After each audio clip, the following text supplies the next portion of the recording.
All right, well, this morning, let me just, excuse me, let me get started by just saying that I am at home recovering from a severe episode of vestibular neuritis, or maybe it's vestibular neuronitis. I'm not sure how that's said, but I had to be hospitalized overnight for it because it was rather severe.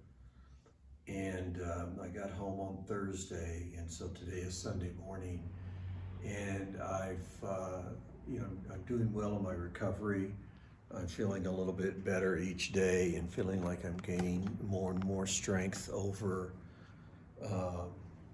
over my ability to self-balance. I think I can actually get back to these kind of poses, at least for a little bit. But I've been on a pedestrian, is that what that's called? It's a steroid, and it's I hate those kind of chemicals in my body for how they make me feel. But I should only have a few more days left to do that, and then I'll be able to get back to my get back to my regular routines. While I'm thinking through this, there's something specifically that I want to talk about this morning, and but while I'm doing that, I'm going to be piddling with my TV electronics because I have this whole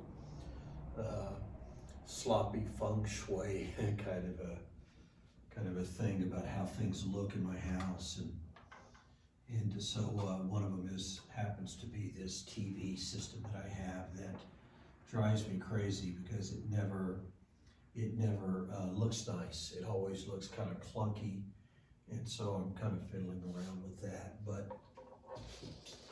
what I want to talk about is this morning is, let me just back up a little bit here in terms of where I began. I have a younger brother who he and I barely speak. Simply because he believes, and these episodes started occurring for him a couple of decades ago, at least. We were still living in California, and when he began to call me, oftentimes late at night, with reports of these episodes in which he believed that God was speaking directly to him verbally. If I recall, there was one initial episode that was very, very, for him, very profound, and where he did say that he said it was audible, that God had audibly spoken to him. And and it was such a powerful emotional moment that he has not been able to consider any other possibilities of what that episode might have been. As a former Christian pastor who counseled with, I don't know how many hundreds of people I counseled with over the course of that time that I was a religious person, but it was a regular occurrence for me. When I say regular, I would say probably maybe one or two out of 100 people that did come to me and reported very profound, very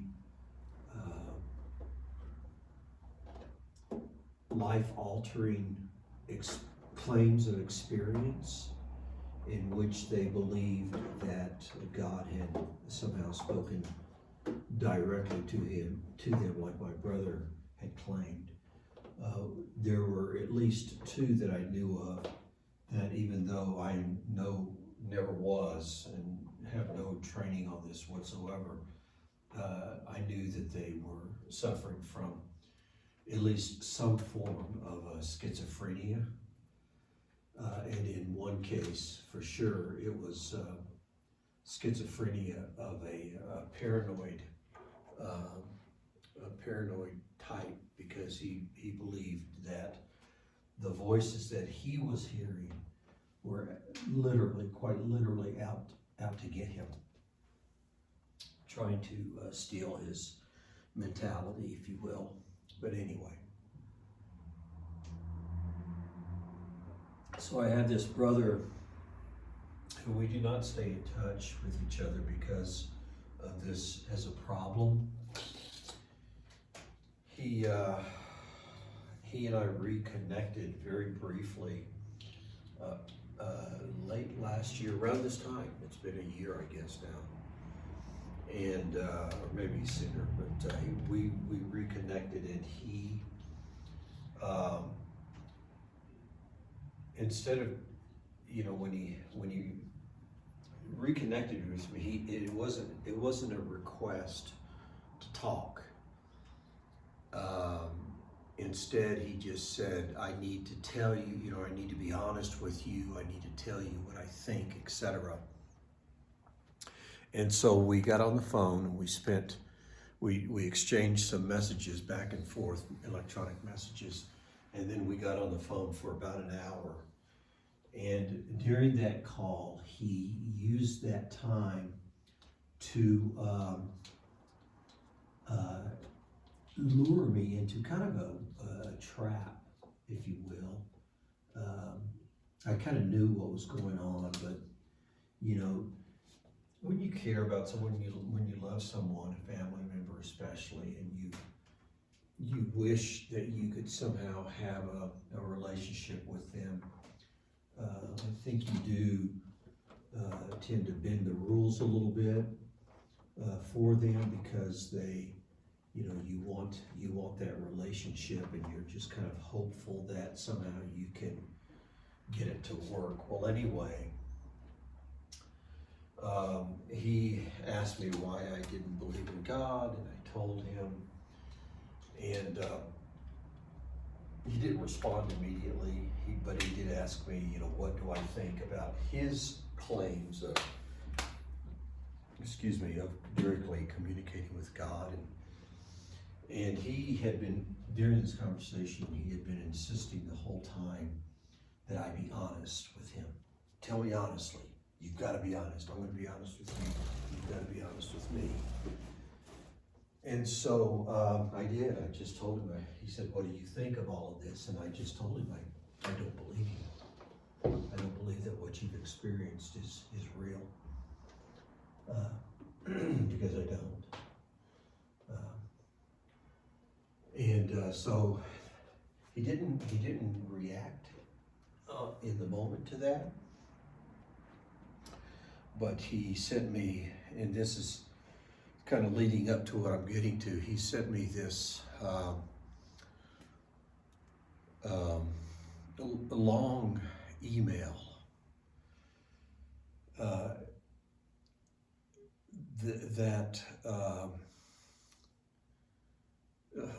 before I get there, let me back up just one more quick step here to say that the initial electronic communications that we had, they were not kind from him. They were very, very terse. Oh, that's an understatement. He said to me, he was saying, you're the most arrogant person I know. How long are you going to live in your stubborn arrogance before you basically die and go to hell? How long are you going to waste your life, trusting in your own mind or whatever, things like that. And so it was, he sent me 2 or 3 of those, and my responses back to him were, "Hey, Jim, I mean, I'd like to have a relationship with you. I'd like to be able to be on the phone with you and talk with you about my life and how it's going and how's things going for you, and to share family stories and things of that nature." None of which he responded to, none of that appeal. Instead would come at me with these very aggressive, accusatory, condemning, judgmental kind of statements. And so anyway, when he sent the last email, it was, it was a tome of an email for sure. Your life is a waste. You're putting all your hope in this life, and when you begin to have doubts about your faith, you should have fallen down on your knees and not gotten up until God broke through to you, and things of this nature. And so that was that, and so at that point, after maybe 2 or 3 days of that kind of behavior, I realized there's been no directional change in his life, whereas in mine there's been a pretty significant directional change. And so I just wrote him back. I said, "Jim, this was a very short email. I wrote him back. I said, "Hey, I was hoping that you and I could maybe come to an understanding and kind of just work on having a relationship as brothers, but it doesn't appear like that's really what your focus is right now. So I wish you all the best, but I am going to block you on email and phone because I don't allow that kind of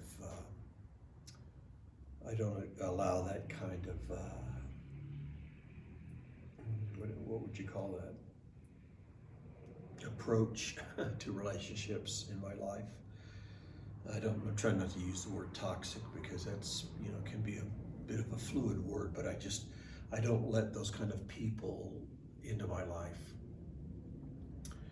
these days, even though I tolerated it for many, many, many years. It's one of the more crippling teachings of Christianity, is that you have to somehow endure people's toxicity in order to, quote, love them.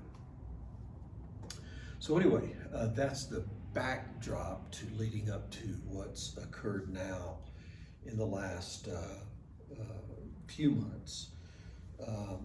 My dear brother-in-law had passed away last month, and after fortunately not a very long bout, but a relatively short bout of severe dementia. And he went down pretty quick. He suffered a stroke and passed relatively quick, as those things can go. And he was a dear friend, and he and I had the opportunity many times to talk about such things like religion and things of that nature. And they were always beneficial, and Ed was always open-minded, and we'd share. But he has a son, his older son, who is a devout fundamentalist, and he's on my Facebook friends list, and I did not initiate that. He initiated it. But when I post things on Facebook for my friends, mostly it's things that really matter to me, things of my thoughts, my feelings, how I process ideas, and I had specifically posted about this recent episode of this vestibular neuritis problem that I'm having. And I put out a little bit of a story along, kind of getting friends and family updated as to what happened, and then what my philosophical thoughts were about it all, which I have fun kind of exploring. But they represent my feelings, and they represent my belief systems. And so he commented, and he does this quite frequently on every time he posts. he tends to post an all caps Bible verse. In this case, it was John 3:16.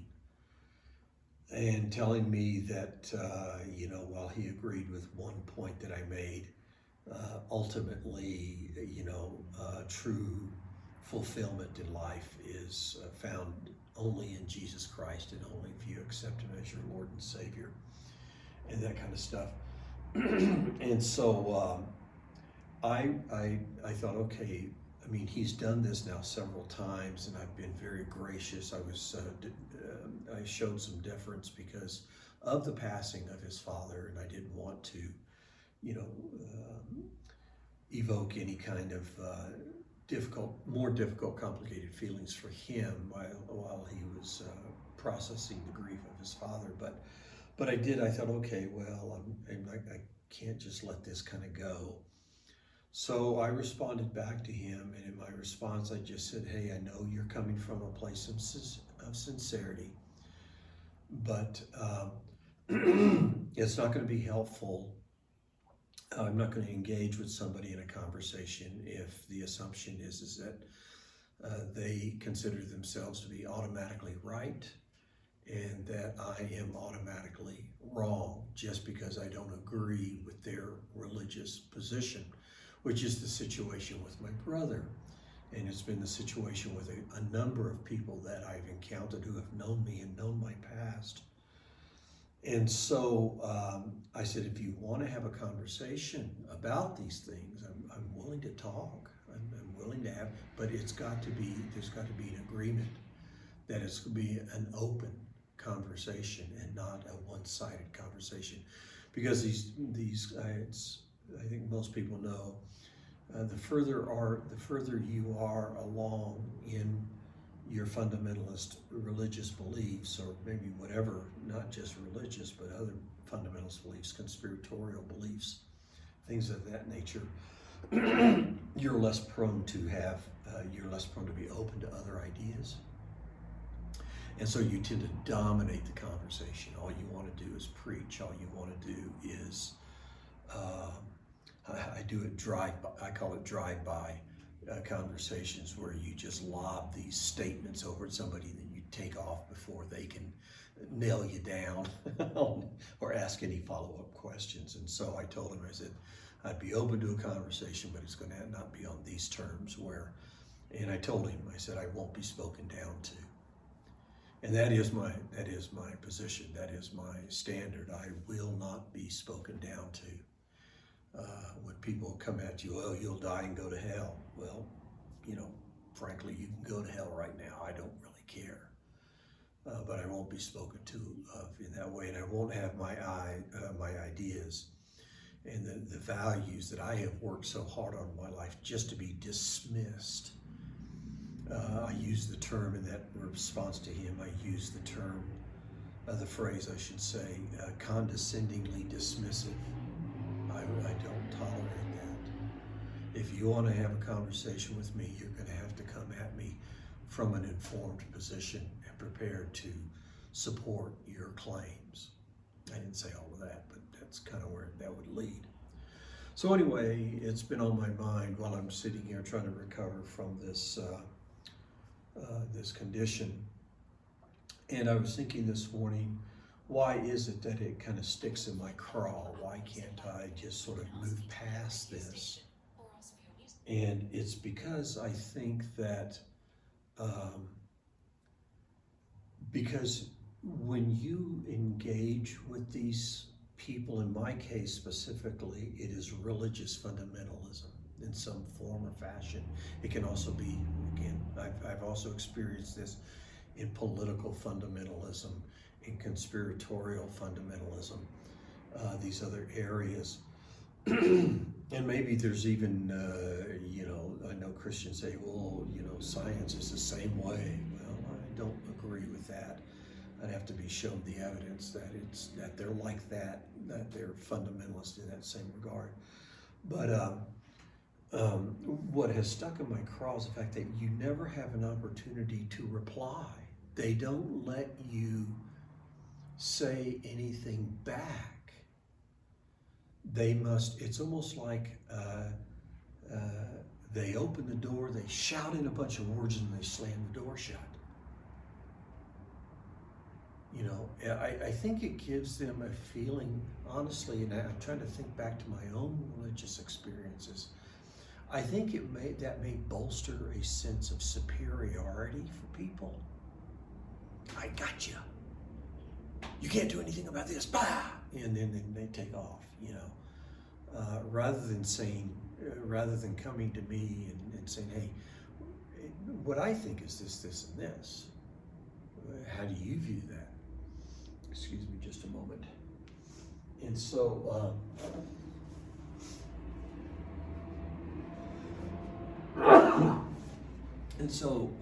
it bothers me because it feels, to me, it feels like I'm being silenced.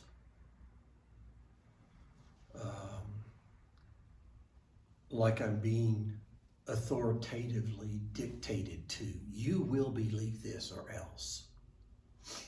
I do not respond well to threats, implied or otherwise. In this conversation, this brief back and forth with my nephew, I thought about what I was going to send before I sent it. I didn't just blurt something out, but what I thought about was, I have my values, I have my standards, I know what I believe, and I will stand up for myself.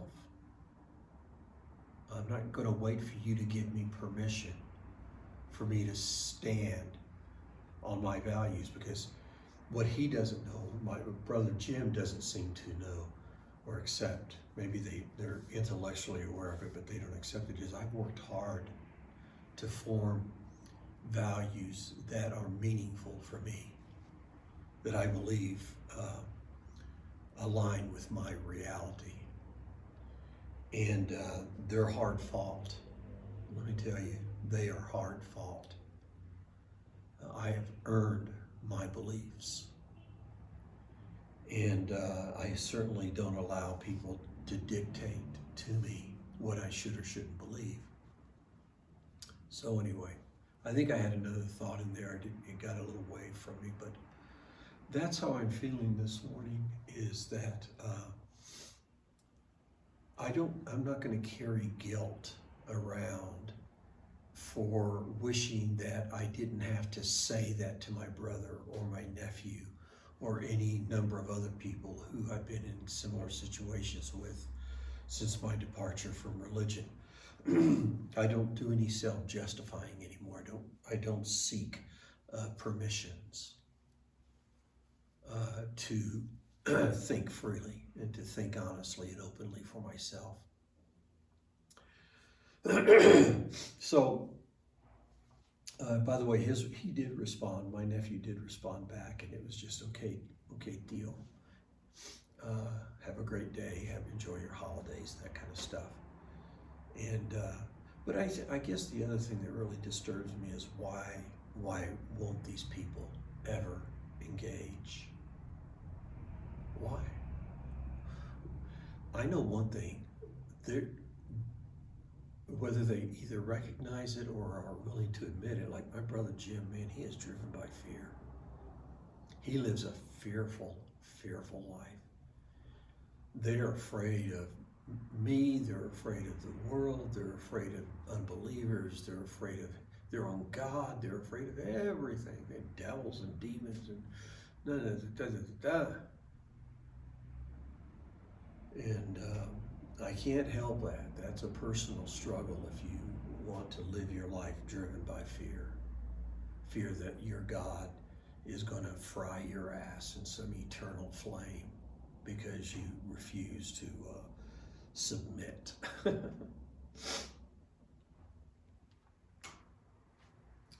Their inability, these individuals, and I know these are judgmental statements, but sometimes you can't get around them. But these individuals that hold these positions live in a world of willful ignorance. They just refuse to listen to anything outside of their belief system. And again, it's not just the religious, it's political, MAGA people, it's conspiratorialists. I've had those encounters. Broke off a good friendship because of this person's conspiratorial dishonesty. But you have to, in my opinion, you have to get to a point where you recognize you are not the conduit of truth. Especially, you're not the conduit of ultimate truth. And it just amazes me that in the case of my brother and my nephew, in this regard, they both somehow feel that they are some divine conduit for ultimate truth. And then they accuse me of arrogance. It's comical. But you can't get them to ever consider that. So anyway, I just wanted to get these thoughts. They're on my mind. They're fresh, and wanted to get them out and examine them for my own purpose, to rewatch the video and see if I think anything more about it than what I already do. Anyway, have a great day if anybody listens to this.